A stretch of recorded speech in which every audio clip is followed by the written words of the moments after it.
If you're really frustrated with the mode limit that Figma sets for all of their variables, in this video, I'm going to show you a free plugin to bypass that.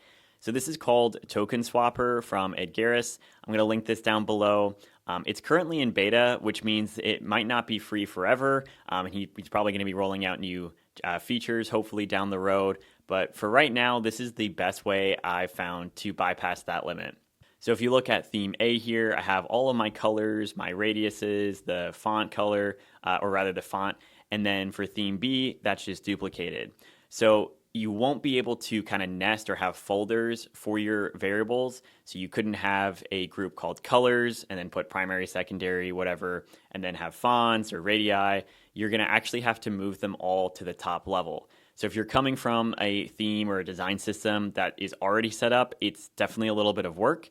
You can rename those pretty quickly and just remove the slashes and then drag them all up to all.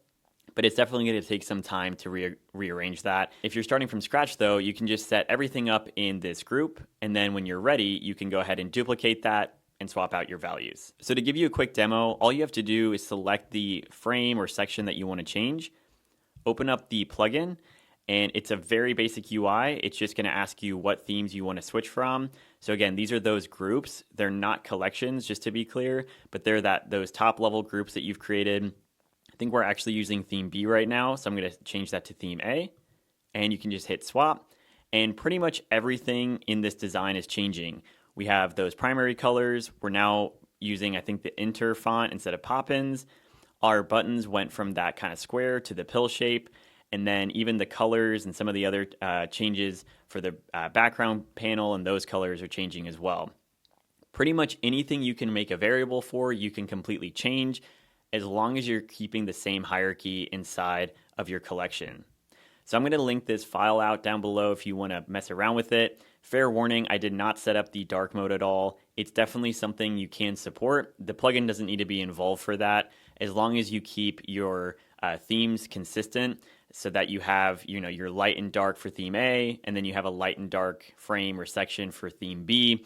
You don't need to use the plugin to switch from light to dark. It'll just show up just like normal for Figma inside of your variable switcher there.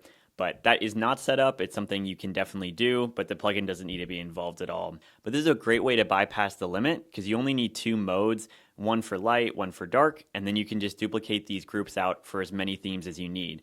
And this is awesome because even if you did have to start paying for this plugin down the road, it's probably not going to be anywhere near the cost of upgrading to Figma Organization level or Figma Enterprise, which in my opinion is just a little overpriced. So that's pretty much it for this tutorial. Hopefully it helps someone out there. Like I said, all the links to the plugin, this template, and then the file that I set up here is going to be linked down below.